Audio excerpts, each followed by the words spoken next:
কিন্তু সাহাবায়ে কেরামের মেন্টালিটি, সাহাবায়ে কেরামের বক্য দেখে আমার নবী যে চিকিৎসা করতেন। একজন এসে বললেন, নবী গো, আফদালুল আমাল, ইসলামের মধ্যে সবচেয়ে সেরা আমল কোনটা একটু যদি আমাকে বলতেন। আমার কামলিওয়ালা ওনার বক্কের দিকে তাকালেন, তাকাইয়া বললেন, এই যে নামাজ আছে, ওয়াক্ত মোতাবেক নামাজ পড়া, এটা ইসলামের মধ্যে সবচেয়ে সেরা আমল। তাহলে একটা প্রশ্নের উত্তর হয়ে গেছে, কথা ঠিক না? 3 মাস পর অন্য আরেকজন আসছে, উনি না আরেকজন আসছে, এসে উনি প্রশ্ন করলেন, ইয়া রাসূলুল্লাহ, ইসলামের মধ্যে সবচেয়ে সেরা আমল কোনটা? তা আমার রসুল তো আগে উত্তর দিয়ে দিয়েছে, চাইলে বলতে পারতেন 3 মাস আগে বলছি না যে সময় মতো নামাজ আদায় করা, কিন্তু এটা বলে নাই। বসে বিররুল ওয়ালিদাইন, মা বাবার সেবা করা, এটা ইসলামের মাঝে সবচেয়ে সেরা আমল। তাহলে প্রশ্ন কয়টা, উত্তর কয়টা? 2টা। 6 মাস পর আরেকজন সাহাবী আসলেন, ডাক দিয়ে বললেন, নবী গো, ইসলামের মাঝে সবচেয়ে সেরা আমল কোনটা? আমার নবী চাইলে বলতে পারতেন, বলছি না 2 মাস আগে যে সময় মতো নামাজ পড়া, মা বাবার সেবা করা, কিন্তু ওনার বক্রের দিকে দেখায়া বললেন, আল জিহাদ ফি সাবিলিল্লাহ, আল্লাহর রাস্তায় জিহাদ করা, এটা সবচেয়ে বড় সর্বসেরা আমল। প্রশ্ন একটা, উত্তর কয়টা? এখন কি বলবেন আপনার নবী 3 রকম কথা বলবেন? বলছে তো, প্রশ্ন একটা, জবাব 3 জনকে দিছে কয়টা? একজন রে বললেন সময় মতো নামাজ পড়া, আরেকজন রে বললেন মা বাবার সেবা করা, আরেকজন রে বললেন জিহাদ ফি সাবিলিল্লাহ, আল্লাহর রাস্তায় জিহাদ করা। নবী গো, প্রশ্ন একটা, উত্তর তো একটা হবে, কিন্তু আপনি 3টা দিলেন। আমার কামলিওয়ালা বলেন, হ্যাঁ প্রশ্ন একটা, কিন্তু প্রশ্ন তো একজনে করে নাই, করছে 3 জনে। 3 জনের যেই সমস্যা 3 রকম, সেই জন্য আমি নবী উত্তরও 3 রকম দিয়ে দিয়েছি। এটার নাম অবস্থা বুঝে সিদ্ধান্ত ব্যবস্থা নেওয়া। আমার রসুল বক্ষ দেখলে বুঝতেন চিকিৎসা কি করা লাগবে, আমার রসুল চোখ দেখলে বুঝতেন চিকিৎসা কি করা লাগবে, আমার রসুল দাঁড়ানো দেখলে বুঝতেন কি কি সমস্যা তার হয়েছে। তো কামলিওয়ালা বুঝেছেন বলে 63 বছরের জিন্দেগিতে 40 বছরে তখন ইসলামের সংখ্যা 0, আর যেদিন আমার কামলিওয়ালা পর্দা করছেন তখন মক্কা মদিনা ইসলামী খেলাফত কায়েম হয়ে গেছে। অবস্থা বুঝে ব্যবস্থা, এটার নাম ইসলাম। সেই জন্য আল্লাহ কোরআনে কিভাবে দাওয়াত দিতে হবে, কিভাবে ডাকতে হবে, কিভাবে আপনার আনতে হবে, এই সিস্টেম, এই মেথড, এই থিওরি আমার মালিক কোরআনে বলেছে। কি বলেছে? উদউ, ডাকেন, আহ্বান করেন, দাওয়াত দেন, মাহফিল করেন। কোথায়? উদউ ইলা সাবিলি রাব্বিকা, আপনার রবের রাস্তার দিকে। কিভাবে ডাকবো? কোরআনের আয়াত দিয়ে সে না, কোরআন তো এটা তো দলিল, কিন্তু ডাকার সময় আগে দেখতে হবে বিল হিকমা, হিকমত দেখতে হবে, প্রজ্ঞা দেখতে হবে, স্থান কাল পাত্র দেখতে হবে, মানুষের মন মেজাজ মেন্টালিটি দেখতে হবে। এরপর আপনার দাওয়াতের সিস্টেম ওইভাবে করতে হবে। রসুল মক্কায় আসলেন, কোরআনের আয়াত পড়েন, দাওয়াতের ধরন একরকম। মক্কায় দাওয়াত হচ্ছে আলহামদুলিল্লাহি রাব্বিল আলামিন, মক্কায় দাওয়াত হচ্ছে ইজা জুলজিলাতিল আরদু জিলজালাহা, মক্কায় দাওয়াত হচ্ছে আল কারিয়াতু মাল কারিয়া, মক্কায় দাওয়াত হচ্ছে কুল্লু নাফসিন যায়িকাতুল মাউত, মক্কায় দাওয়াত হচ্ছে আলাইসাল্লাহু বিআহকামিল হাকিমিন। মক্কার দাওয়াত কখনো তাওহীদের, মক্কার দাওয়াত কখনো জাহান্নামের, মক্কার দাওয়াত কখনো জান্নাতের, মক্কার দাওয়াত কখনো আমলের, মক্কার দাওয়াত কখনো কিয়ামতের, মক্কার দাওয়াত কখনো হাসরের, মক্কার দাওয়াত কখনো ওয়া আখরাজাতিল আরদু আসকালাহা, মক্কা মক্কার দাওয়াত হচ্ছে এই প্রসঙ্গে, কিন্তু মদিনায় আসলেন, মুসলমান বেড়ে গেল, দাওয়াতের সিস্টেম পরিবর্তন হয়ে গেল। তখন আসছে ওয়ারাফা'না লাকা যিকরাক, তখন আসছে ওয়ামা আরসালনাকা ইল্লা রাহমাতাল লিল আলামিন, তখন আসছে সুবহানাল্লাযী আসরা বিআবদিহি লাইলাম মিনাল মাসজিদিল হারামি ইলাল মাসজিদিল আকসা, তখন আসছে কাদ জাআকুম মিনাল্লাহি নূর, তখন আসছে আর রহমান আল্লামাল কোরআন, তখন আসছে আল্লামাকা মা লাম তাকুন তা'লাম, তখন আসছে আলাম নাশরাহ লাকা সাদরাক, তখন আসছে ওয়াল আখিরাতু খায়রুল লাকা মিনাল উলা, তখন আসছে রউফুর রহিম, তখন আসছে ওয়ান নাজমি ইজা হাওয়া। মক্কায় আসলো তাওহীদের কথা, জান্নাতের কথা, জাহান্নামের কথা, কিয়ামতের কথা। মদিনায় আসলো আসমাতে শানে মুস্তাফার কথা শুরু হয়ে গেছে। তাহলে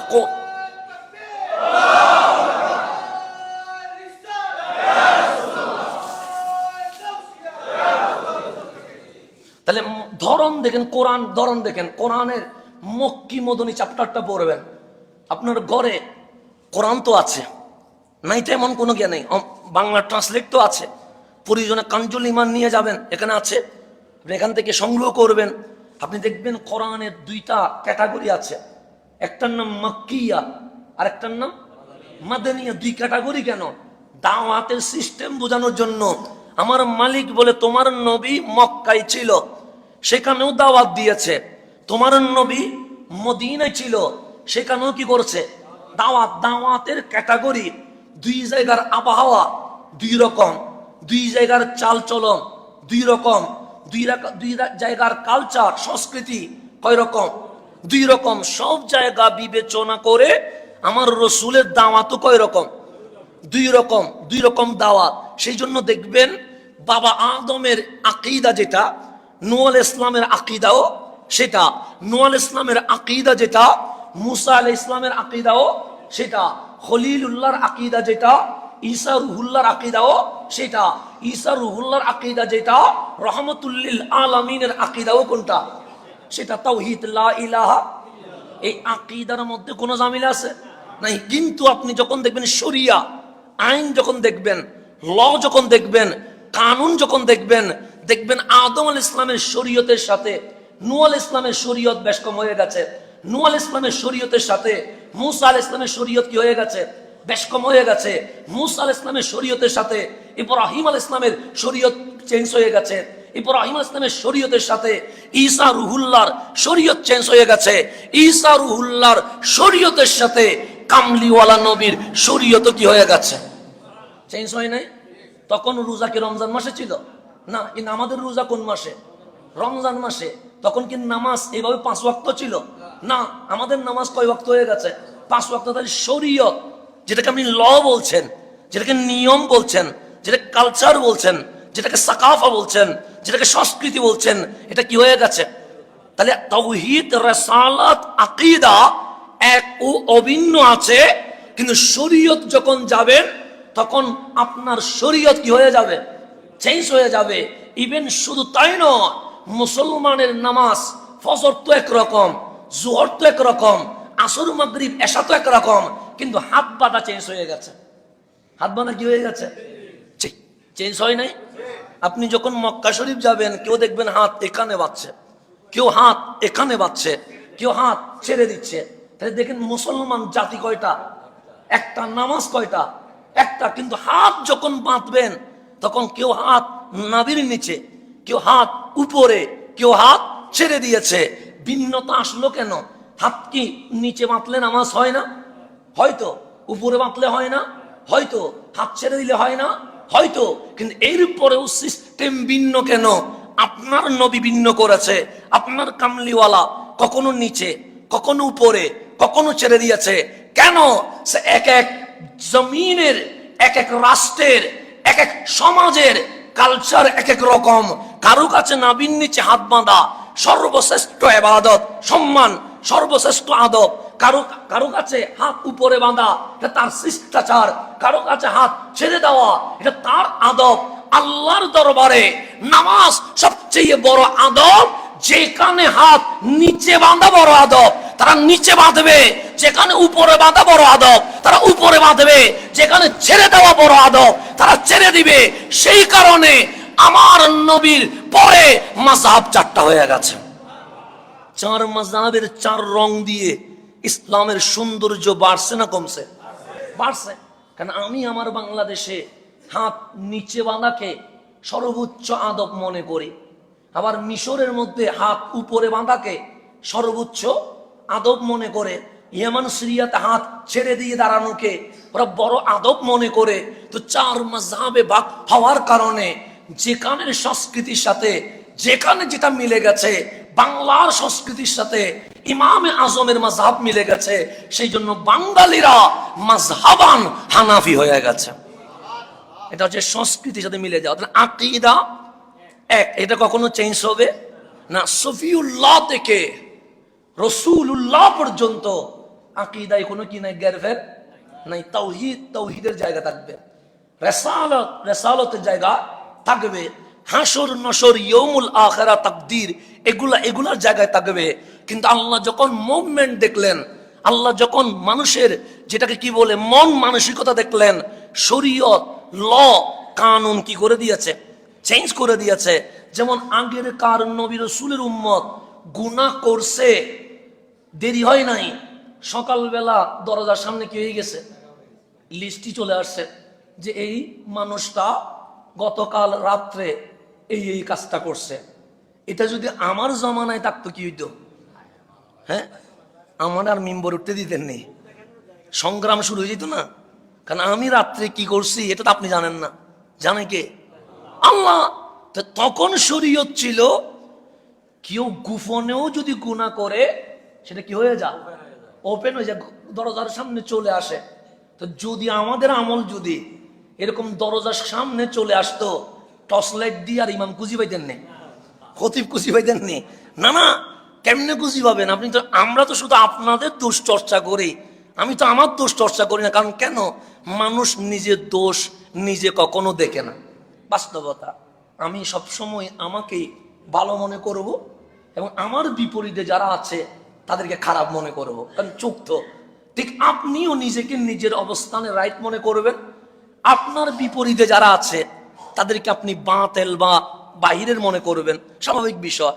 তো নিজের চোখে নিজে কখনো দোষ দেখে না। সেই জন্য আল্লাহ বলছে, হাবিব বলেন আপনার উম্মতকে, একজন মুসলমান আরেকজন মুসলমানের আয়না স্বরূপ। সেই জন্য আপনি আমার দোষ দেখবেন, আমি আপনার দোষ দেখব। তো উচিত কি আমি আপনাকে ঠিক করে দেওয়া, আপনি আমাকে ঠিক করে দেওয়া। এটা হচ্ছে আমাদের দায়িত্ব, কথা ঠিক না? আমার ভুল আছে, আমার ভুল নাই এটা না। আমি যে মিম্বরে দাঁড়াই গেছি, একদম মাসুম ছেলে দাঁড়িয়ে আছে মনে করলে ভুল হয়ে যাবে, আমারও ভুল আছে নাই তা না। তবে একটু সংশোধনের কিছু কি আছে, নিয়ম কানুন আছে। আপনি আমাকে কিভাবে ঠিক করবেন, আপনি আমার দোষগুলো কিভাবে বলবেন, এরকম কিছু কি আছে, সিস্টেম আছে। কারণ আপনি যদি দাঁড়ায় দাঁড়িয়ে বলেন, হুজুর আপনারে গতকাল ওই জায়গায় দেখছি কেন বলেন, তো এটা তো হবে না। আপনি আমার কাছে যাবেন, গিয়ে বলবেন যে এই জায়গায় হুজুর গেলে মানায় না। আবার মনে রাখবেন, হুজুরের জন্য শরীয়ত কিন্তু আরেকটা না, আপনার জন্য যেই শরীয়ত হুজুরের জন্য শরীয়ত ওইটাই। কথা ঠিক আছে নেই? আমার জন্য 5 ওয়াক্ত, আপনার জন্য 5 ওয়াক্ত। আমার কোরআন যেটা আপনার কোরআনও সেটা। মাঝে মাঝে আপনারা চায়ের দোকানে ঢুকলে আজান দিলে শুধু হুজুরের গোতান, হুজুর আজান দিছে মসজিদে যান, হুজুর আজান দিছে নামাজে যান। তো আপনি বসে আছেন কেন? আপনারও তো মসজিদে আসা দরকার, শুধু হুজুর পাইলে গোতাইতে থাকে, তো এটা তো হবে না। আমিও মসজিদে আসবো, আপনিও কোথায় আসবেন? মসজিদে আসবেন। এখন চায়ের দোকানে হুজুরও ঢুকছে, পাবলিকও ঢুকছে, আজান দিছে, 10 পাবলিকে গোতায় কারে? হুজুরে যান না, মসজিদে যান না, আজান দিছে না, তা আপনি কি করতেছেন? আপনি সব আসেন না, আসলে 10-11 জন সবাই আসেন, তাহলে হুজুর তো গোতায় কারে?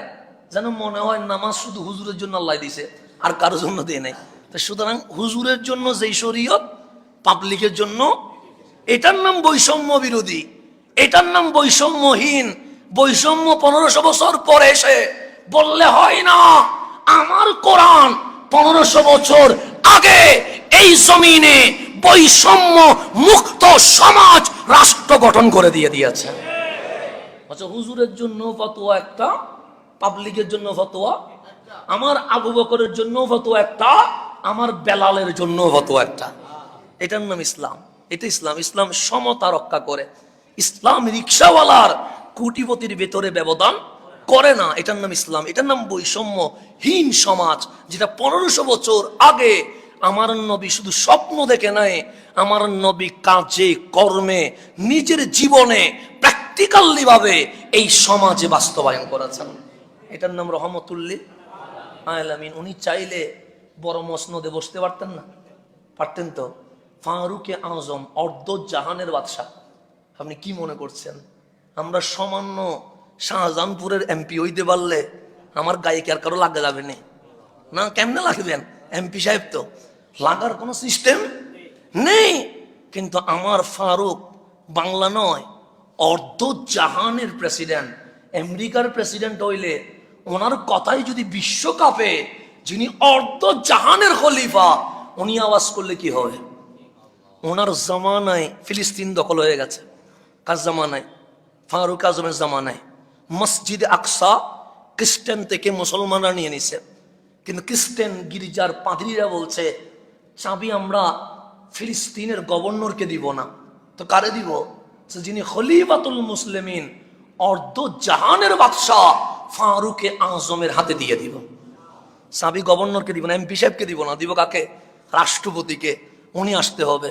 এখন ফিলিস্তিনের গভর্নর ফারুক আজমের কাছে চিঠি লিখতেছেন, আই ওমর ইবনুল খাত্তাব রাদিয়াল্লাহু তাআলা, বড় সৌভাগ্যের বিষয়, নাসরুম মিনাল্লাহ, আল্লাহ থেকে সাহায্য চলে এসেছে, ফিলিস্তিন বিজয় হয়ে গেছে, মসজিদে আকসা মুসলমানের দখলে চলে আসছে, কিন্তু দরজায় তালা মারা, নামাজ পড়া সম্ভব হচ্ছে না।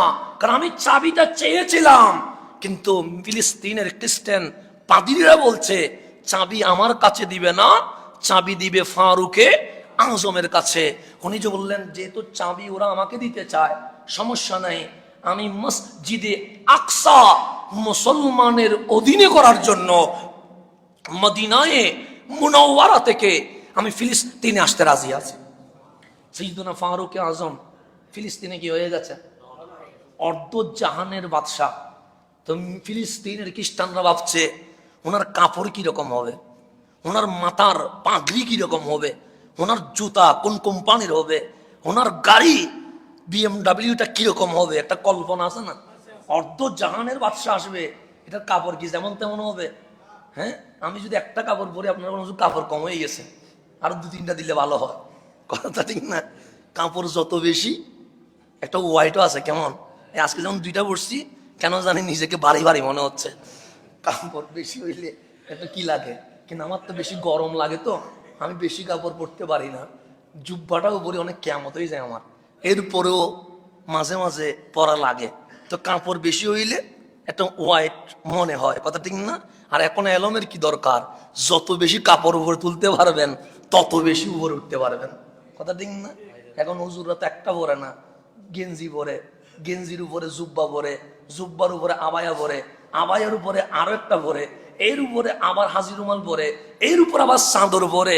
মাঝে মাঝে ভাবি কাঁথা বা কম্বলের অভাব ছিল, যদি দেখা হয় কম্বলটাও গায়ে দিয়ে দিব, কারণ এটা না ভরি আসছো কেন, এটাও ভরি আসতা। তাই এমন অবস্থা, কাপড় যত কি হয় বেশি হয় তত মনে হয় এটা মনে হয় কি বাহারুল উলুম, এটা মনে হয় এলমের সমুদ্র। কিন্তু কাপড় যদি নরমাল হয় আপনি বলবেন এটা কি। যেমন আপনারা বর্তমানে জানেন যারা বক্তা, আমিও বক্তা, আবার আমি অন্য কিছু বলছি, যারা বক্তা ওদের ডিমান্ড কম না বেশি? মাঝে মাঝে আপনার ফেসবুকে তো লেখেন বক্তাদের ডিমান্ড সম্পর্কে, যে মাহফিল করছে 1 ঘন্টা, নিয়ে গেছে 60,000, মিনিটে এত পড়ছে, সেকেন্ডে এত পড়ছে, যে ক্যালকুলেট মারেন ফেসবুকের মধ্যে। মাঝে মাঝে আমিও আমার হিসাব খুঁজি পাই না। এরকম মাঝে মাঝে ফেসবুকে লেখেন কি লেখেন না? তো ডিমান্ড আছে না বক্তাদের? এটা কি ভালো না খারাপ? খারাপ। এই দেখেন মন্তব্য কিন্তু খারাপ, কিন্তু আপনি যদি গভীরভাবে খেয়াল করেন, জেনার কাছে বেশি এলম আছে উনি ডিমান্ড করবে না, কিন্তু যিনি ডিমান্ড করবে না আপনি তারে কখনো মূল্যায়ন করবেন না। ওনার কোনো মূল্যায়ন, ওনাকে বাদে মাগরি, যখন 2টা বাচ্চা থাকে ওনার টাইম দিবেন তখন। কেন? ডিমান্ড করে নাই, এটার কোনো কি নাই, ভ্যালু নাই। কাপড়টা সিরা টাইপের, ভ্যালু নাই। এটার টুপিটা ঠিক হয় নাই, ভ্যালু নাই। তো এরকম ভ্যালু বানানোর জন্য অনেক সময় কাপড়ও বেশি পড়তে হয়, অনেক সময় ডিমান্ডও করতে হয়, মাঝে মাঝে হেলিকপ্টারও গুছতে হয়। কারণ ডিমান্ড বাড়ানোর জন্য। কি বাড়ানোর জন্য? ডিমান্ড। কারণ এটা হইলে পাবলিক একটু কি করে, মানে মর্যাদা দেয় আর কি, যেটা বাস্তবতা। সমাজ এরকম হয়ে গেছে। তো এখন ফারুকে আজম অর্ধ জাহানের বাদশাহ ফিলিস্তিনে আসবে। ফিলিস্তিনের খ্রিস্টানদের মনের মধ্যে একটা আবেগ যে আমাদের পাদ্রীদের কাপড়, পাদ্রীদের কাপড় দেখিয়েন না কত শানওয়ালা কাপড়। দেখলে আমি যদি আপনার মিশরের পাদ্রীদের ছবি পাঠায়, আপনি বলবেন শাইখুল হাদিস। যদি আমি ছবি দেখাই যে এটা কে, আপনি পাগড়ি, দাড়ি, টুপি আর জুব্বা দেখে বলবেন এটা তো হুজুর শাইখুল হাদিস মনে হয়, এটা মনে হয় অনেক বড় ইমাম মনে হয়, অথচ এটা মুসলমান না, এটা কি খ্রিস্টান পাদ্রী। আমি এরকম প্রথম বছর মিশরে যায়া পাদ্রী দেখে সালাম দেওয়া শুরু করে দিছি। কেন? আমি তো পাদ্রী চিনি না। কারণ যেই দাড়ি, যেই পাগড়ি, যেই জুব্বা, তো পরে বললো যে সালাম দিও না ওরে। আমি বললাম কেন? এ তো দেখতে শাইখুল ইসলামের মতো মনে হচ্ছে, সে তো শাইখুল হাদিসের মতো মনে হচ্ছে। বলছে না না, সে তো খ্রিস্টান পাদ্রী। আমি বললাম পাদ্রীরাও এই সুরত দান করেছে কে? এরা তো দেখলে মনে হয় শাইখুল হাদিস হাঁটি যাচ্ছে। তা আপনার যখন মিশরের পাদ্রীদের ছবি দেখায়, আপনি বলবেন এটা মুসলমানের গুরু মনে হয়, এটা লেকচারার প্রফেসর মনে হয়, মনে হবে। কারণ কাপড়ে সুরতে এইভাবে মনে হয়। তো এখন পাদ্রীদের যদি অবস্থা হয়, অর্ধ জাহানের বাদশার কাপড়ের একটা সাইজ থাকবে না? তো উনি যখন ঘোড়ার উপর করে আসছে কোথায়, ফিলিস্তিনে, উনি যখন নামছে ওনার কাপড়ে 12টা সিলাই। কয়টা সিলাই? এদিকে সিরা, এদিকে সিরা, এদিকে সিরা। তো মিশরের গভর্নর না, ফিলিস্তিনের গভর্নর ফারুকে আজমের নামাইয়া যখন হাতে চুমা দিচ্ছে, তখন খ্রিস্টান পাদ্রীরা বলছে দেখো মুসলমানরা খাদেমরাও কত সম্মান করে। ওরা মনে করছে এটা খলিফার কি খাদেম, জানি ফাড়া সিরা কাপড়। তো বলছে দেখছো নি মুসলমানরা খাদেমরেও কি করে, কত তাজিম করে, সম্মান করে। তখন ফিলিস্তিনের গভর্নর বলে এটা খাদেম নয়, এটা অর্ধ জাহানের বাদশাহ ওমর ইবনুল খাত্তাব চলে এসেছে। কাপড়গুলা কি কি? সিরা। এখন মসজিদে আকসার চাবি ফারুক আজমকে দিছে। ফারুক আজম তালা খুলছে। আজকে মসজিদে আকসায় মিটিং হচ্ছে। ডান পাশে মুসলমান, ডান পাশে কি, বাম পাশে খ্রিস্টান বসে আছে। আর মাঝখানে, ঠিক মাঝখানে চেয়ারে বসছে ফারুকে আজম। তখন ডানে গভর্নর বসে আছে, কে, মুসলিম গভর্নর ফিলিস্তিনের। তখন খাবার পরিবেশন করা হলো। তা আরবের ঐতিহ্য খাবার কি? রুটি। খাবার হচ্ছে কি, আমরা যে নান খাই, এই রুটি হচ্ছে আরবের ঐতিহ্য খাবার। তো সবার জন্য, মুসলমানের জন্য রুটি, খ্রিস্টানের জন্য রুটি, ফারুকের জন্য রুটি। তা আমরা যখন নান খাই তখন ওই আশেপাশের এটাকে কি বলে, যেটাকে ফেলে দিই, হ্যাঁ, জুটাটা, ওই যে যেটা মোটা হয় ওটাকে আমরা কি করে দিই, ফেলে দিই। যেটা নরম হয় সেটা আমরা কি করি, খাই। তখন ফারুক আজম মাঝখানে বসা, গভর্নরও মাঝখানে বসা, একদিকে খ্রিস্টান বসে আছে আর একদিকে মুসলমান বসে আছে। যখন সবাই খাচ্ছে, ফারুক আজমের পাশে যারা খাচ্ছে ওরা ওই শক্ত জিনিসটা কি করে দিচ্ছে, ফেলে দিচ্ছে। আর ফারুক আজম হাত নিচে করে ফেলে দেওয়া জিনিস মুখে খাওয়া শুরু করে দিচ্ছে। তো পাশের গভর্নর বলছে আমিরুল মুমিনিন, ইজ্জত সম্মান তো খায়া দিবেন, আপনি হচ্ছেন অর্ধ জাহানের বাদশাহ। আরে রুটির যে অবশিষ্ট অংশ ফেলে দিয়েছে, আপনি যদি নিয়ে খান এটা মানুষ কি বলবে, খ্রিস্টানরা বলবে মুসলমানের খলিফা জুটা জিনিস তুলে তুলে খায়, আরে বেজ্জুত হয়ে যাব, মুসলমানদের সুনাম নষ্ট হয়ে যাবে। ফারুক আজম বসা থেকে দাঁড়িয়ে বলছে গভর্নর শুনে রাখ, মুসলমানের ইজ্জত আমার কাছে বড় নয়। যেই জুতা ফেলে দিয়েছে আমি তুলে তুলে খাচ্ছি, কেন জানো? খ্রিস্টানরা কি বলবে এটা আমার দেখার বিষয় না, আমার দেখার বিষয় আমার নবীর সুন্নত কায়েম হয়েছে কিনা, এটা আমার দেখার বিষয়।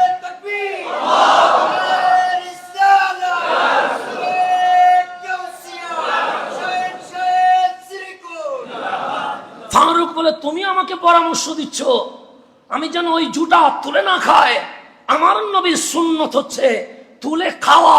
আর তারা বলবে যে মুসলমানের খলিফা ওনার নিম্নমানের তোলা খাবার তুলে খায়, কিন্তু আমি তো, তারা কি বললো সেটা আমার দেখার বিষয় না, আমার কামলিওয়ালা কি বললো এটাই তো আমার দেখার বিষয়। মুসলমানদের নিয়ত ছিল নবী।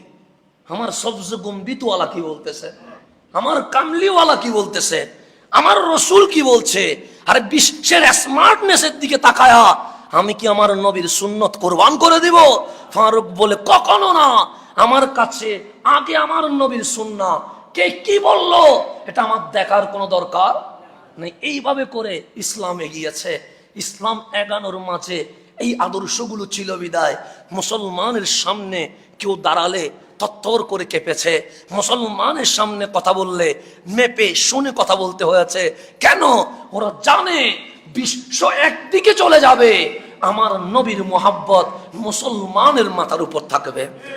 এটা যদি সরে যায় তখন আপনাকে ইউজ করবে, আর এটা যদি সরে না যায় কিয়ামত চলে আসবে, এই মুসলিম উম্মাহকে জীবনে কেউ ইউজ করতে পারবে না। এই জিনিসটা থেকে আমরা সরে গেছি।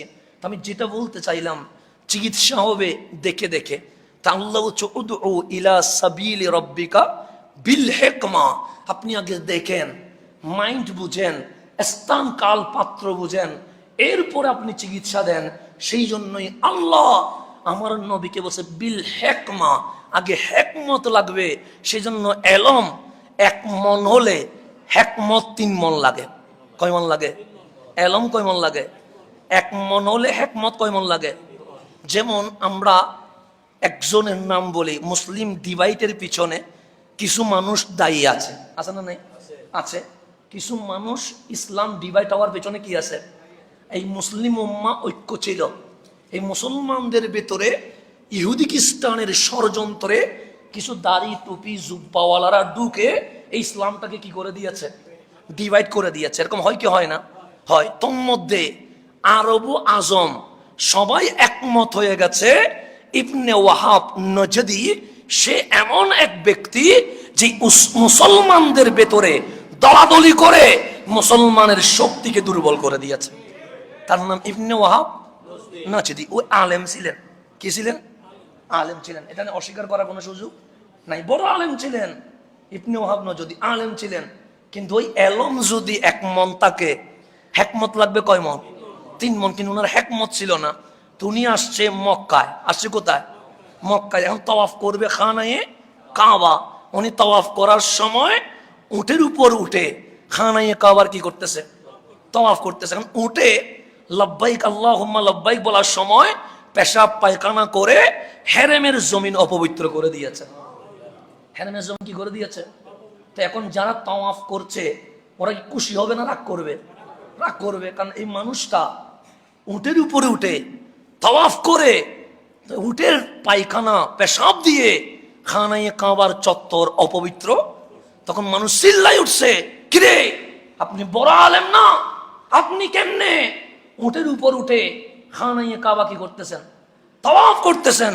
তখন উনি বললেন, আরে মুরুক্কের দল, জানিস না আমার নবী যখন মক্কা বিজয় করছে তখন আমার নবী উটের উপর উঠে কি করছে? তাওয়াফ করছে। আরে উটের উপর উঠে বসায় তাওয়াফ করা এটা সুন্নাহ। তা আমার নবীও উটের উপর উঠে তাওয়াফ করেছে, কথা ঠিক, কিতাবে আছে।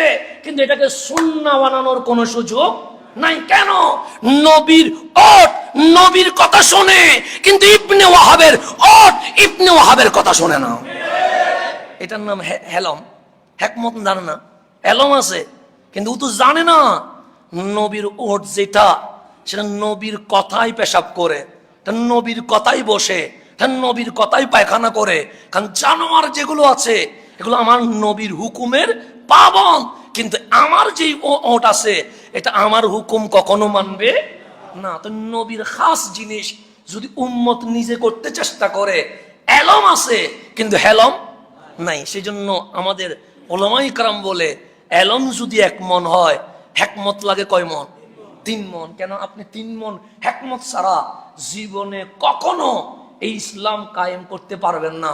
কেন? হেকমত না থাকলে পরিবেশ বুঝবেন না, হেকমত না থাকলে পরিস্থিতি বুঝবেন না, হেকমত না থাকলে মানুষের মেন্টালিটি বুঝবেন না, হেকমত না থাকলে মানুষ কি চায় এটা বুঝবেন না। যেমন সংবিধান চেঞ্জের কথা বর্তমান আসছে কি আসছে না? আসছে। এই বিষয়ে আমাদের কোনো বক্তব্য আছে নাই। তা জাতি কি চায়? আপনি কেন এই বিষয়ে বক্তব্য রাখেন নাই কেন? আপনি কি বাংলাদেশের নাগরিক না? নাগরিক তো। আপনার কি বলার অধিকার নাই এই সংবিধান কিরকম হবে? অবশ্যই অধিকার আছে। কিন্তু যখন আমার যুব সমাজ সংবিধান চেঞ্জের কথা যখন আসবে, তখন দেখবে হাসান সাহেবের বক্তব্য নাই, তখন বলবে উনি মেন্টালিটি বুঝে না, উনি সমাজ বুঝে না, উনি পরিস্থিতি বুঝে না, উনি পাবলিক কি চায় এটা বুঝে না। সেই জন্যই আজ জাতীয় ইস্যু আপনার কাছ থেকে চলে যাচ্ছে, আপনার কোনো পরামর্শ নাই। তো আমাদেরও তো পরামর্শ দেওয়ার দরকার আছে না? নেই? আছে। তো সংবিধান কিভাবে হবে তা আমাদের পরামর্শ থাকবে। সংবিধান বাংলাদেশে অসংখ্যবার চেঞ্জ হয়েছে, অসংখ্যবার দ্বারা উপদ্বারা চেঞ্জ হয়েছে, কি হয় নাই? কিন্তু আপনাকে মাওলা যে সংবিধান দিছে 1500 বছরে একবারও চেঞ্জ হয়েছে? তা আপনার কোরআন চেঞ্জ না হওয়াতে সমাজের বিপরীত হয়ে গেছে, মেন্টালিটির বিপরীত হয়ে গেছে, মানুষের চাহিদার বিপরীত হয়েছে? না না, 1500 বছরের কোরআন আজকেও যদি খুলে দেখেন মনে হবে মালিক যেন আজকের সমস্যার সমাধানের জন্য পাঠিয়ে দিয়েছে। কথা ঠিক নেই? সেজন্য বিশ্বে সব চেঞ্জ হবে। আমিও তো চেঞ্জ হয়েছি, ছিলাম বাচ্চা, বড় হয়েছি, আরো বড় হয়েছি, আরো বড় হয়েছি, এরপর বয়স চলে যাবে, আস্তে করে দাড়ি সাদা হয়ে যাবে। আমিও তো চেঞ্জ হচ্ছি, আপনিও চেঞ্জ হচ্ছেন, বইয়ের পাতাও চেঞ্জ হচ্ছে, কিন্তু আমার মালিক বলে কোরআনের চেঞ্জ হওয়ার দরকার নাই। কেন? এটার ভেতরে এলমও আছে, এটার ভেতরে হিকমতও আছে, এটার ভেতরে কিয়ামত পর্যন্ত যতগুলো সমস্যার আবির্ভাব ঘটবে আমি মালিক সমস্ত সমাধান এই কোরআনের ভিতরে দিয়ে দিয়েছি। সেই জন্য আপনার নবী আপডেট। আপনার নবী কি? কোরআন কি? আপডেট। সবকিছু আমাদের কোরআন হচ্ছে আপডেট। যেমন আপনারা মোবাইল ইউজ করেন কি করেন না? এখন মোবাইল তো ক্যামেরা ছাড়া আর নাই। এখন এটাকে কি বলে? যেটা ক্যামেরা মোবাইল, টাচ মোবাইল, এটাকে অ্যান্ড্রয়েড বলে না? আগে মোবাইল ছিল একটা নোকিয়া 1100। কথা ঠিক না? এটা তো মনে হয় এখন জাদুঘরে চলে গেছে মনে হয়, এটা তো এখন আর নাই। তো প্রথম যখন মোবাইল বের হয়েছে, মোবাইল, তখন শুধু কল করা যায় আর কল রিসিভ করা যায়, এই দুইটা তো ছিল না? তখন এটার নাম হচ্ছে মোবাইল। তখন তো 60 টাকা করে মিনিটে কাটতো। তো মোবাইল রিসিভ করা যায় আর মোবাইল কল করা যায়, এতটুকু। তখন কোম্পানি বললেন আরেকটু কি করা দরকার, আধুনিকায়ন করা দরকার। হ্যাঁ, তখন মোবাইলের মধ্যে মেসেজ করা যায়, মেসেজ রিসিভ করা যায়। তাহলে আগের মোবাইলে ছিল কল করা যায়, কল রিসিভ করা যায়। এখনের মোবাইলে কল রিসিভ করা, এটা আসে না? নাই? আছে। কল করা, এটা আসে না? নাই? এর সাথে নতুন সংযোগ হয়েছে, মেসেজ SMS করা যায়, SMS রিসিভ করা যায়। এখন কোম্পানি স্যামসাং ভাবলো, নোকিয়া ভাবলো, আইফোন ভাবলো যে আরেকটু আধুনিক করলে কি হয়, কি করব, যেন ছবি তোলা যায়। কি তোলা যায়?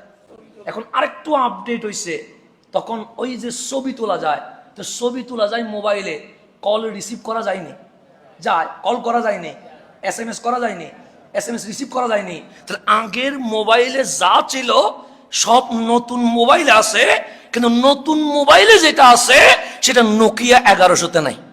কথা ঠিক না? কিন্তু নোকিয়া 1100-তে যা আছে এটাতে আছে না? নাই?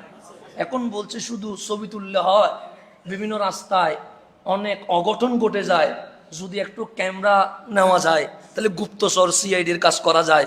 আর বাঙালিরা তো এটা তো বড় অভিজ্ঞতার সম্পন্ন মানুষ। কথা ঠিক না? এটাতে আমরা বড় অভিজ্ঞতা রাখি, কারণ কারে কিভাবে বাঁশ দিতে হয় এটা আমাদের চেয়ে বেশি এই জমিন আর কেউ জানে না, যেটা বাস্তবতা আর কি। তো এখন মোবাইল কোম্পানি চিন্তা করলো বাঙালিরা বাঁশের ফাঁক দিয়েও কি করতে পারবে, ভিডিও করতে পারবে, বেড়া ছিদ্র দিয়েও কি করতে পারবে, ভিডিও করতে পারবে, দেওয়ালে যদি সামান্যতম একটু ছিদ্র থাকে এটা দিয়েও কি করতে পারবে।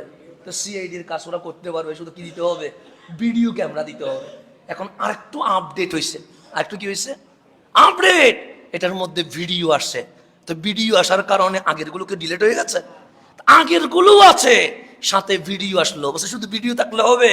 আমেরিকায় বসে ডাইরেক্ট কি দিব, ভিডিও কলে কথা বলবো, মসজিদে গৌসুল আজমে বসে লাইভ দিব, যেন প্রবাসীরাও বসে বসে কি করতে পারে। তো এখন কি হয়েছে, আপডেট হয়েছে, আপডেট। তাহলে এখন নোকিয়া 1100-কে বলবেন অল্ট, নোকিয়া 1100 কি বলবেন, অল্ট। কথা ঠিক না? অল্টের চেয়ে ক্যামেরা যখন আসছে এটার নাম দিয়েছেন নিও, এটার নাম কি দিয়েছেন? নিও। এরপরে যখন ভিডিও আসছে এটার নাম দিয়েছেন লেটেস্ট, এটার নাম কি? লেটেস্টের পর আর কিছু আসেনি? হ্যাঁ হ্যাঁ, স্মার্ট।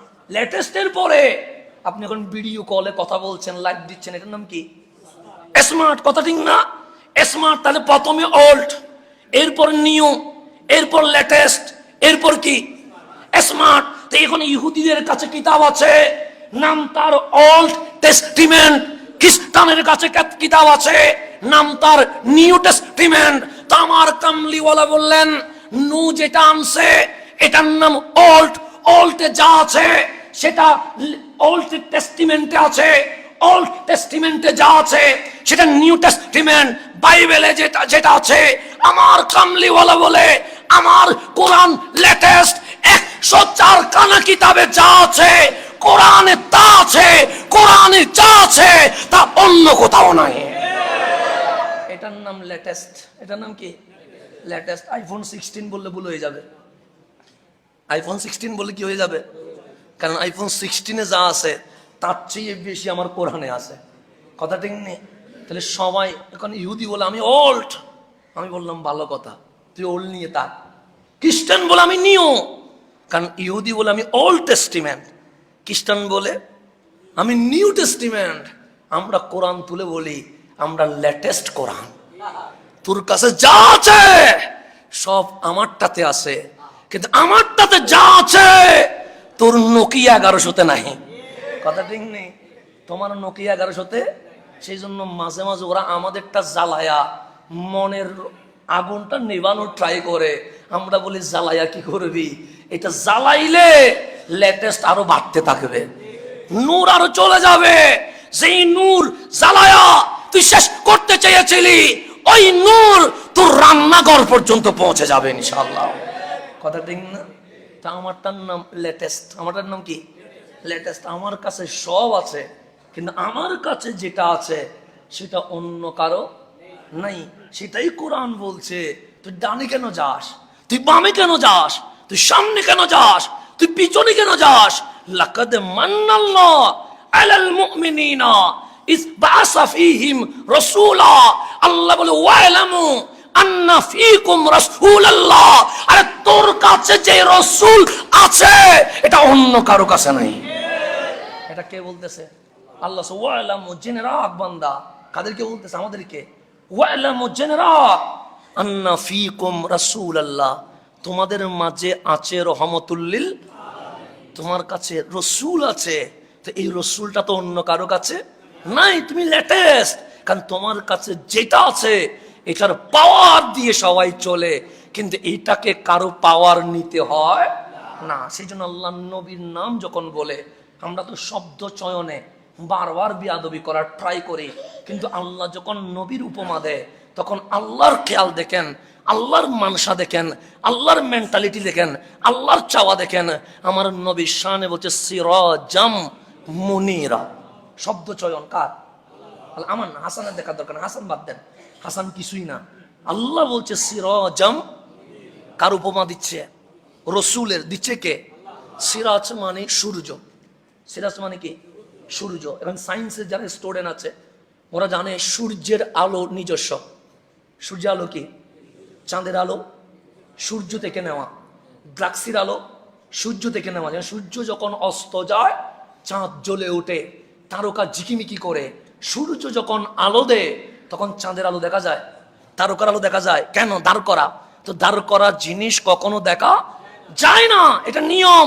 তো আল্লাহ বলছে সিরাজ। সিরাজ মানে সূর্য। মালিক চাইলে বলতে কামার, চাঁদ বলতে পারতেন, কিন্তু বলে নাই। কেন? সে চাঁদ বললে চাঁদের আলো সূর্য থেকে নেওয়া, দাঁড় করা। সেই জন্য আমার নবীরে অনেকে বলবে এটা দাঁড় করা, এটা অমুক থেকে শিখছে, এটা অমুক থেকে নিছে। আমার আল্লাহ বলে সিরাজ, সূর্য। কেন? আমার নবীর ভেতরে যত আওসাফ আছে কারো থেকে নেয় নাই, আমি আল্লাহ থেকে ডাইরেক্ট নিয়েছে। এটার নাম সূর্য। এটার নাম কি? এখন বলেন সূর্যের গরম আরাম না ব্যারাম? সূর্যের গরম যখন 40 চলে যায় তখন সইতে পারেননি, তখন দৌড়েন, মসজিদে এসি লাগবে, আমাকে চিল্লাইতে হয়, এসির জন্য টাকা দেন, এসির জন্য টাকা দেন। কেন? তারাবির নামাজ পড়তে কষ্ট হবে, কথা ঠিক না? তাহলে সূর্যের গরম মানুষকে কষ্ট দেয়, ফ্যান লাগে, এসি লাগে, ফ্রিজ লাগে, সব কিছু লাগে কিছুর জন্য, ঠান্ডার জন্য। তা আল্লাহ বললেন, হাবিব আপনি সূর্য। আমরা বললাম, মালিক কি বললা?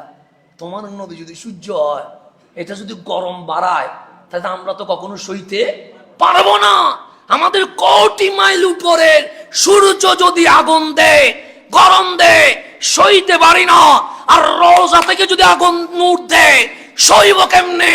আল্লাহ বলে, উপরের সূর্য আলো দিলে হাজা মানুষ রে কষ্ট দেয়, আর রোজার সূর্য আলো দিলে সিরাজাম মুনিরা জাহান্নামীকে জান্নাতি বানায়া দেয়। মাওলা